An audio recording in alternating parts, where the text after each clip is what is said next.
I went on and met a complete stranger from the internet on impulse, and that got me featured on a website of one of the most popular lifestyle magazine, Vice. And to prove you that this story isn't made up bull, I will show you screenshots of the article.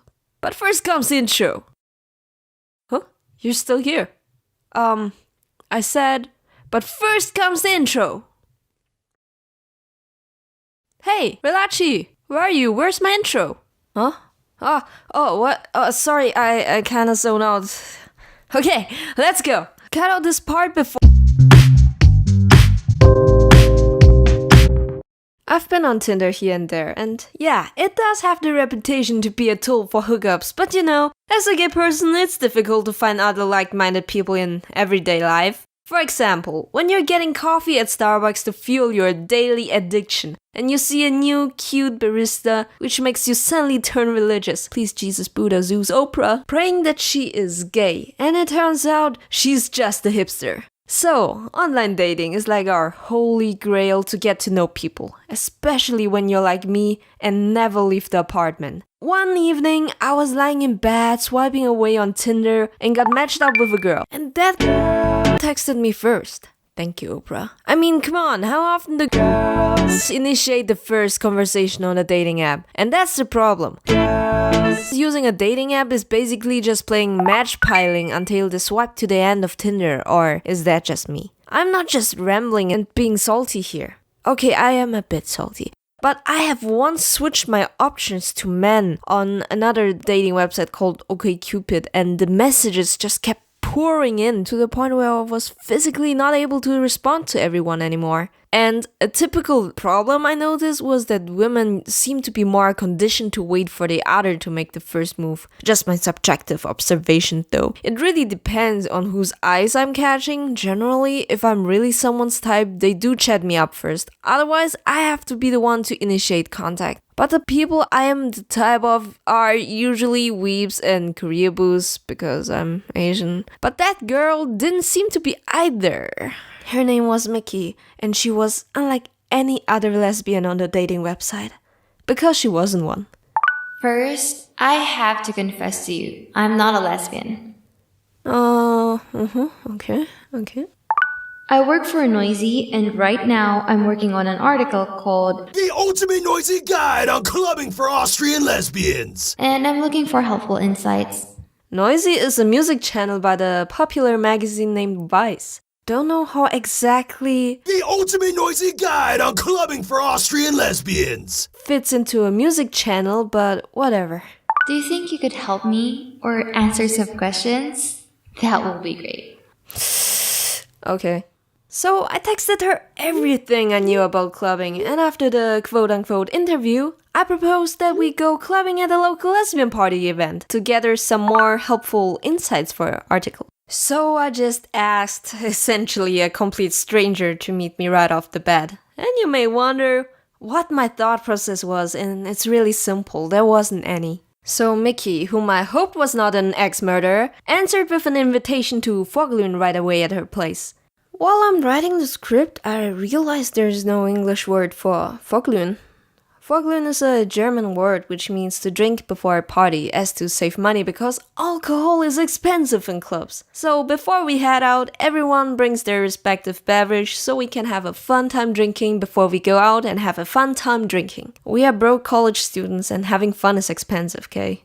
Relachi, we do have a name for that. We call it pre-gaming. Wait, what? Okay, pre-gaming it is then. Pre-gaming? The heck is that? We call it pre-drinking here in Australia. What games you playing, bro? Are the Americans gonna fight me now that I said that? You know what, guys? I'll just stick with Foglun. Back to the story, so I ended up going by myself to Mickey's place to Foglun. Turns out she lived near me, but her apartment was on the ghetto side of the street and I was walking at night.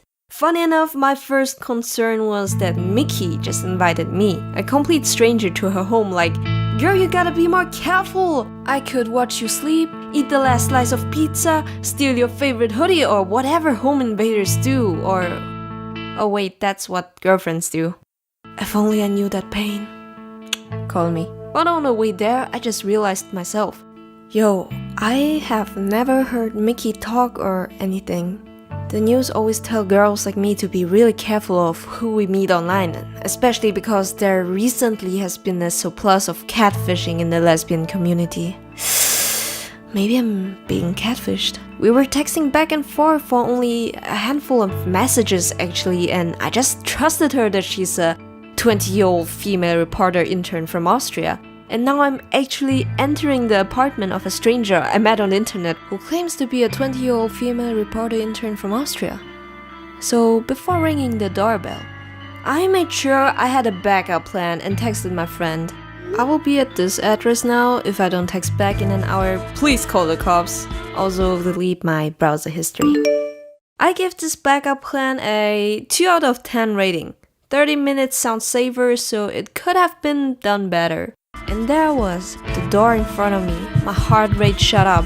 I raised my hand that was loosely balled into a fist and, motivated by the freezing cold outside, I reluctantly knocked on the door.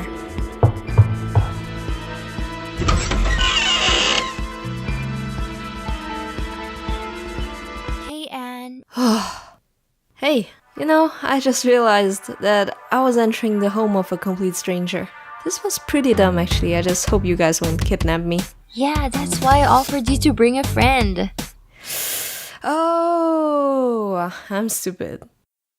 So Mickey, her friends, and I were going to Forglun at her place, then go to the lesbian club. After some drinkies and good laughs, we headed over to the club so she can experience the ear-numbing music and the crazy lesbians. And oh girl, crazy lesbians we did meet! Surprise, surprise! This is the prequel of my last 2 storytime videos, the creepiest lesbian ever and rejecting men. Check them out if you want to know what happened that night with us at the lesbian party. Links in the description. And here is a screenshot of a picture from the article I was featured in. Starting from the right is Mickey's friend, me, Flora, Mickey herself, and I don't fucking know who that is. Before we go on, for dudes wondering, why does a strict girl want to write a lesbian clubbing guide? Well, I asked that Mickey too. Turns out the reason was because a lesbian acquaintance of hers was complaining about the lack of clubbing options for the lessies. So Mickey decided to make a guide for her. Haha, oh Mickey, you poor little innocent thing. It's a trap. Compared to gay parties that are being held every day of every week, lesbians only have like 1 or 2 lesbian events a month in this whole country. And I understand why. I completely understand why. We lesbians, we don't go out. We never go out. It doesn't matter if a gay man is in a relationship or not, he would still go out and get the party started. But once we lesbians get settled with our girlfriend and our cats and our hummus, we stay in forever. I say that even though I neither have a girlfriend nor a cat because I'm allergic. To cats, I mean. But hummus is great.